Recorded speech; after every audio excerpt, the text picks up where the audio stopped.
आदरणीय मेरे प्रिय दोस्तों और भक्तों, मुद्गल मुनि से जब महाराजा दशरथ ने यह जान लिया कि श्री राम कौन है, तो दोस्तों क्या राजा दशरथ का नजरिया श्री राम के प्रति बदला? आइए इस वृत्तांत पर एक नज़र डालते हैं। दोस्तों, जब राजा दशरथ ने अपने बारे में, अपने पिछले जन्म के बारे में, जो कि धर्मदत्त ब्राह्मण के रूप में उनका जन्म था, उसके बारे में सुन लिया और प्रभु राम जो कि साक्षात विष्णु जी के अवतार अवतरित हुए, उनके बारे में सुन लिया, तो दोस्तों उसी समय राजा का, दशरथ का नज़रिया एकदम से बदल गया।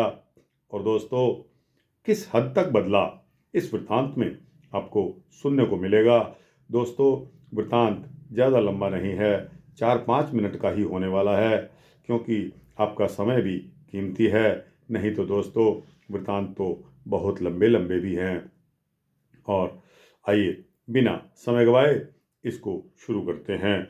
दोस्तों एक दिन की बात है कि राजा दशरथ ने महर्षि मुद्गल के कथना के अनुसार तथा गुरु वशिष्ठ के वचनों के द्वारा श्री राम के दैवी चरित्रों से उन्हें साक्षात विष्णु समझकर एकांत में बुलाया और अपने हृदय में आदर भाव रखते हुए बड़ी विनम्रता से पूछा कि हे पुत्र राम, आप तो साक्षात नारायण हैं और पृथ्वी का भार हरने के लिए अवतरित हुए हैं। जो लोग आपको मुझसे उत्पन्न हुआ कहते हैं वे अज्ञानी हैं, वे अज्ञान बुद्धि के कारण ही ऐसा कहते हैं।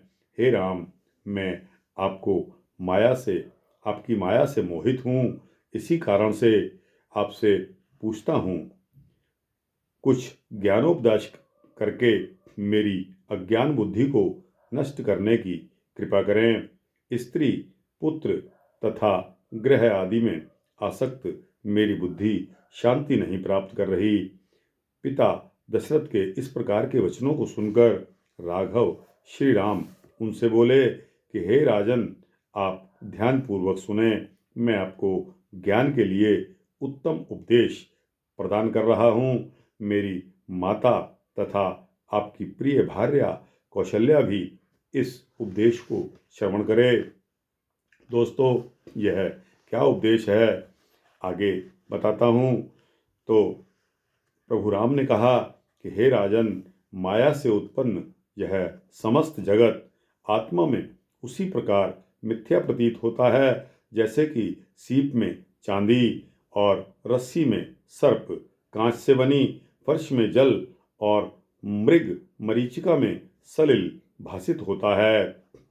अज्ञानी लोग इस आभास को ही नित्य तथा अनश्वर मानते हैं, किंतु ज्ञानी लोग ऐसा नहीं समझते। उनके मत में आत्मा शुद्ध, नित्य तथा सच्चिदानंद स्वरूप है, जिसके अंशांश से समस्त विश्व के स्वामी ब्रह्मा, विष्णु तथा शिव और हम सभी प्राणी माया के वशीभूत होकर सृष्टि, स्थिति तथा विनाश के लिए एक नट की भांति अनेक रूपों को धारण करते हैं, किंतु आत्मा स्वयं किसी में आसक्त नहीं होता। जिस प्रकार कमल जल का स्पर्श नहीं करता, उसी प्रकार अमल तथा नित्य एवं परमानंद विग्रह आत्मा भी माया से निर्लिप्त रहता है। देह, गेह, पुत्र तथा स्त्री आदि में ये मेरे हैं।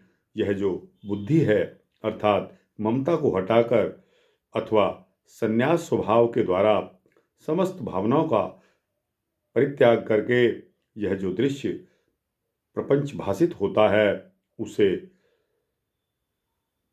चिदघन ब्रह्म से अभिन्न नारायण स्वरूप जानकर तथा उसी परमात्मा को सर्वत्र व्याप्त देखकर आप इस भयंकर संकट से, आप इस भव संकट से मुक्त हो जाएंगे।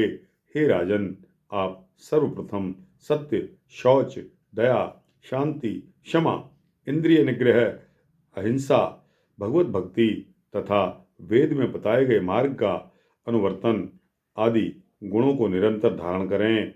हे राजन, चोरी, द्यूत क्रीड़ा, विवाद, मात्सर्य, दंभ, क्रूरता, लोभ, भय, क्रोध, शोक और नित्य कार्यों में प्रवृत्ति तथा वेद, ब्राह्मण, सन्यासी एवं साधुजनों का अपमान, निंदा तथा चुगली आदि दुर्गुणों को दूर से ही परित्याग कर दें।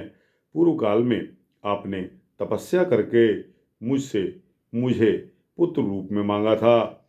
हे नृपोत्तम, उसी कारण मैंने आपसे कौशल्या में जन्म धारण किया है। मैंने अज्ञान रूपी मल का विनाश करने वाला यह उपदेश किया है।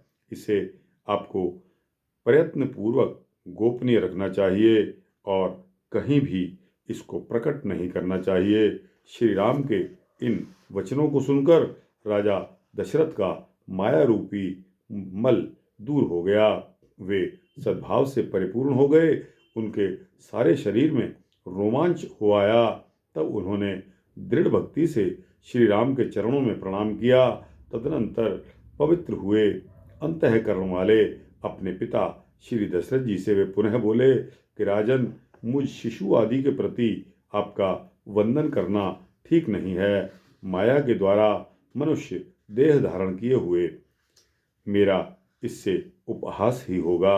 आप श्रद्धापूर्वक आदर से मेरा मन ही मन नित्य स्मरण किया करें। आप मुझ में चित्त तथा मुझ में ही अपने प्राण स्थित करके मेरी दृढ़ भक्ति धारण करें। पिता श्री दशरथ से इस प्रकार कहकर उन दोनों माता पिता को प्रणाम करके और उन दोनों की अनुमति लेकर प्रभु श्री राम रथ पर आरूढ़ होकर अपने भवन में चले गए। कभी वे सीता के साथ माता के भवन में जाकर भोजन करते, तो कभी भाइयों के भवन में और कभी पिता के साथ एक पंक्ति में बैठकर भोजन करते। वे कभी भार्या तथा पुत्रों सहित नगर निवासियों और ब्राह्मणों तथा राजा दशरथ को प्रसन्नतापूर्वक अपने भवन में आमंत्रित करते और बड़े ही आदरपूर्वक उन्हें भोजन कराते। श्री राम जी का दर्शन करने के लिए तपोवन में निवास करने वाले मुनिजन सैकड़ों की संख्या में प्रतिदिन अयोध्या नगरी में आते रहते थे।